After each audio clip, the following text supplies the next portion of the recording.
12 Days by Russian Wolf 7. Day 7. The Hogwarts Express containing the students leaving for holidays left just before breakfast.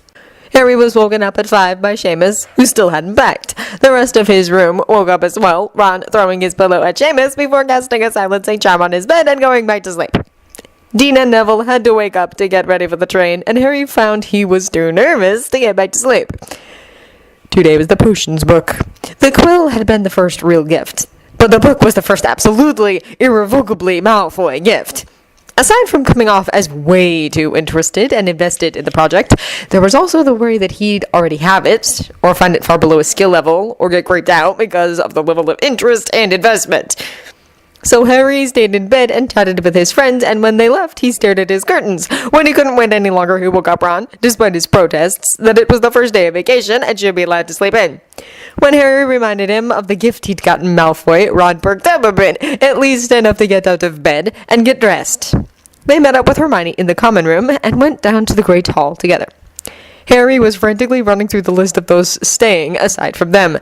Malfoy, Pansy, and Goyle. Someone in Ravenclaw, he was pretty sure. And probably at least one Hufflepuff, right? Surely the whole house couldn't leave. Any other Slytherins? A first-year girl would be ideal, but there was very little chance he'd be that lucky. Oh, hey, wait, Harry said suddenly, grabbing Ron's arm and dragging him over to a piece of parchment tacked to the wall.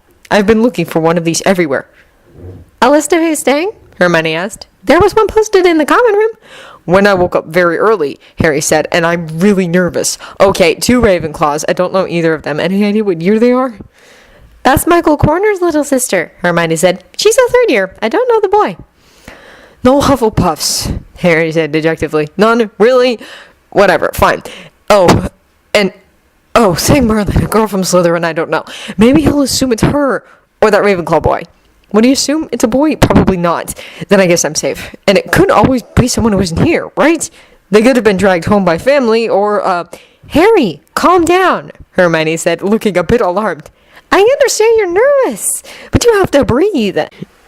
And try not to look utterly panicked. Yeah, let's just go to breakfast, Ron said. I'm starved.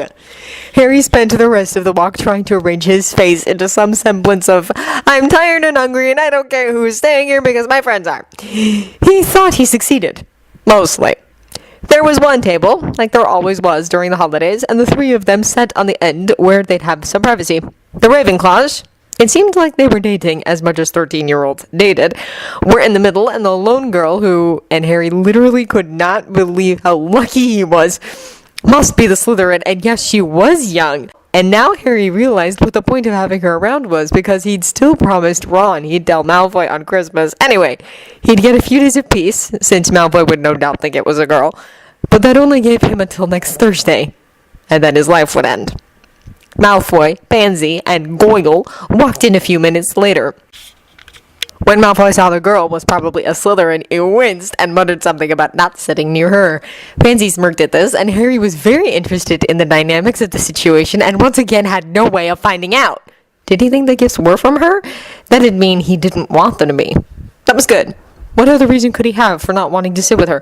Maybe she was the daughter of a sworn enemy, or maybe she was better at potions than he was and he was jealous, or maybe she'd already asked him out and he'd said no and didn't want anything to do with her.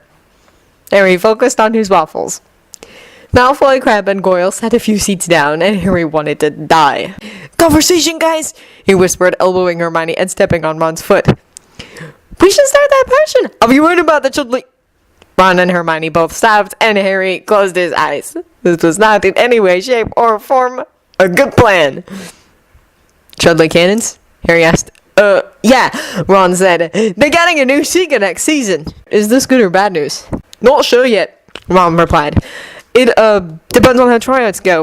I'm rooting for, he let out a sigh. I don't know, it's too early to talk about Quidditch. What? I didn't know there was a time when you didn't want to talk about Quidditch, Hermione said with a smile. This is good information. Ron and Hermione struck up a conversation about bloody hell being tired and Quidditch. Harry seriously considered rethinking dating. Then, with a pathetic, sinking feeling, he realized that he'd be perfectly happy talking to Malfoy about being tired and Quidditch. The scent of cinnamon wafted over. Merlin! Hermione sighed louder. She called, Hey, Malfoy! He looked over, eyebrows raised. Granger, desiring my attention? Is it backwards day and nobody told me? I just wanted to ask you a favor, she said, and Harry thought she was indescribably brave. If you're going to wear that hair gel, would you mind not sitting so close to me? Scented products give me a headache. Malfoy laughed. Of course they do. So many things upset your delicate sensibilities. I'd hardly be surprised that something as insignificant as hair gel would bother you. Please, Malfoy, just this one time be a decent guy, she asked. He smirked. And why would I do such a thing? It's Christmas, Ron said. The holidays.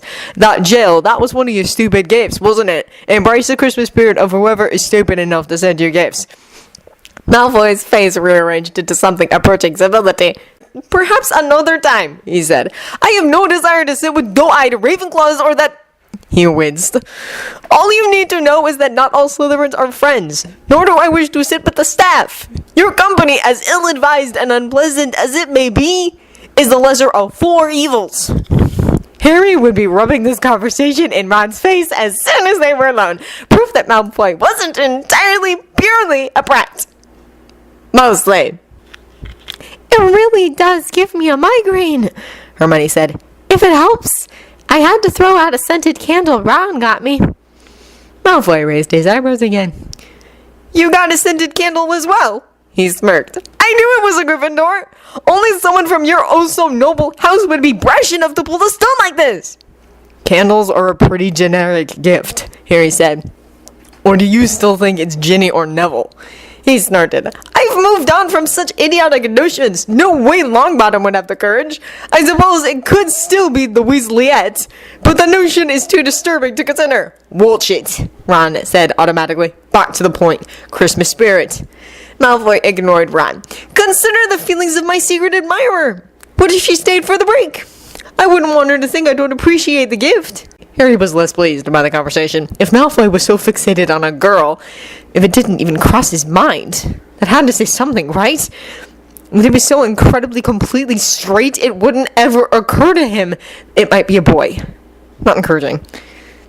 On the other hand, Hermione said slowly, migraine. Besides, no one's here. You've got to come to the realization that you aren't important enough to change holiday plans for. Malfoy started to sneer, then dropped it. I know who it is, and I'm not interested.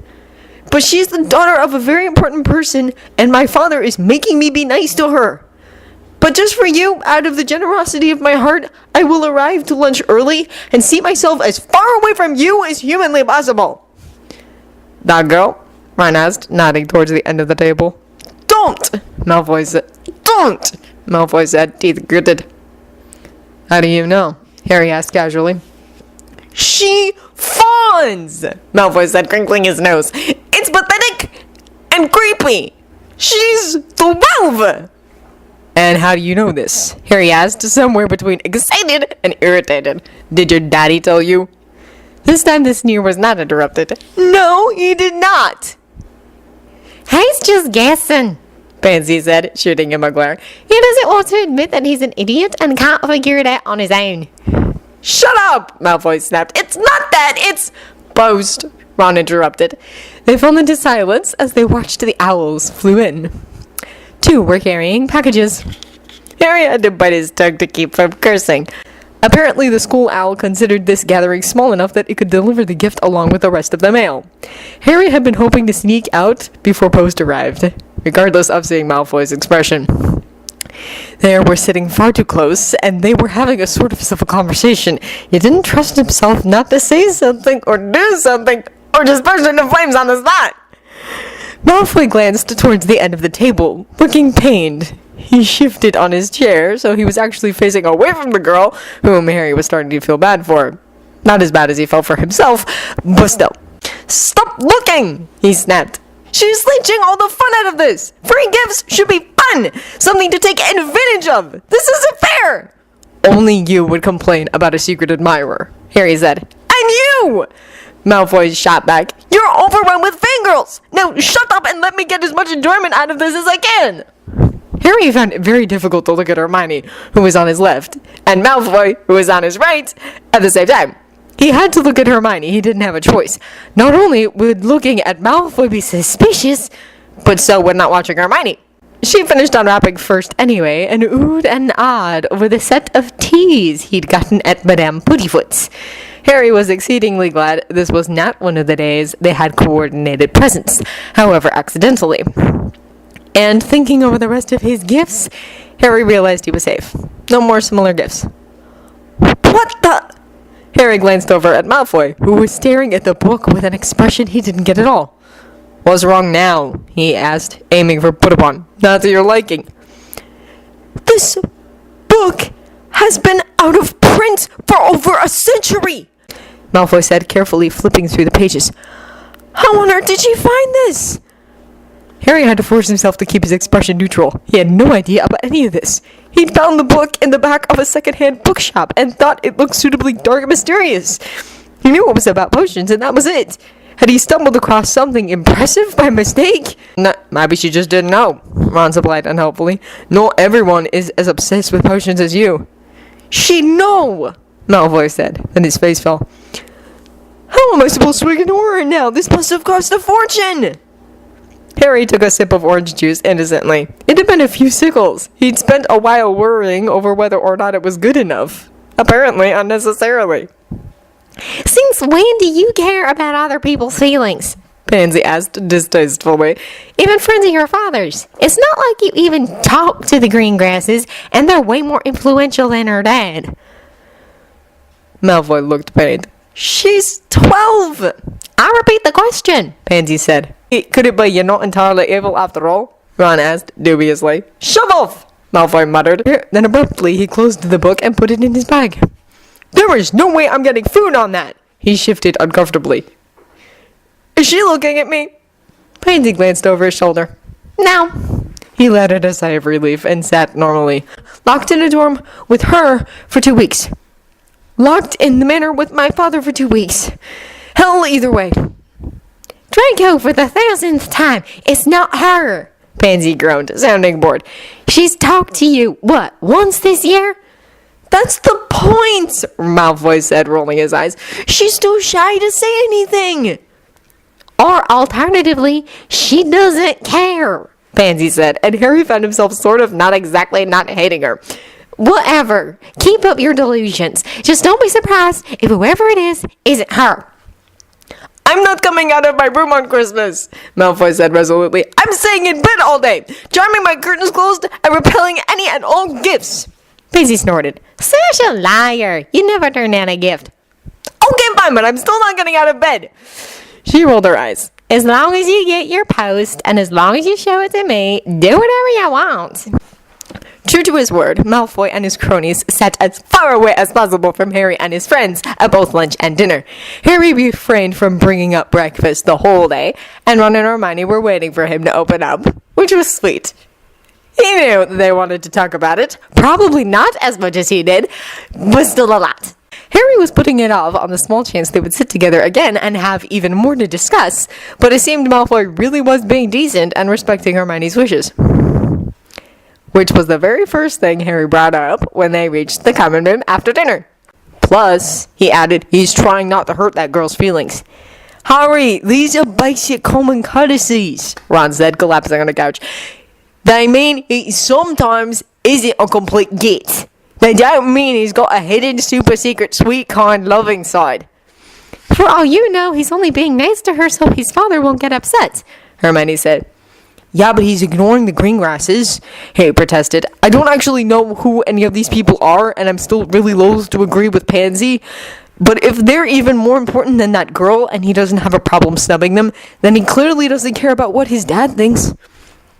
I just want to know how you're going to explain that potions book, Ron said with a laugh. Since you will be telling him on Christmas, and since you won't want to come off as completely pathetic, presumably you'll need to tell him something. I don't want to talk about that, Harry said obstinately. I want to talk about how he was nice to Hermione and the other girl, and how we had a decent conversation with him and Pansy, all three of us. A few snide comments here and there, but overall entirely decent. Not just civil, Ron. Don't even try. If it was merely civil, he would have ignored us after he and Hermione settled the sentiment business. Instead, we continued to talk, and about things that embarrassed him. Doesn't that mean something? Yes, Hermione said. It means you're reading too much into this. Now please, keep your voices down. I've got to get started on my potions essay. Harry and Ron stared at her. It's the first day of vacation, Ron said. And you're doing homework. If I get it done now, I'll have the rest of the holiday to relax, she said primly, summoning her textbook and flipping open to a marked page. Whereas you and Harry will be up until 3 in the morning the day before classes start, scrambling to finish. Bloody mental, Ron muttered, shaking his head. She's right, you know, Harry replied. There's a difference between someone being right and someone else choosing to act on it, Ron stated. Jez? Yeah, sure.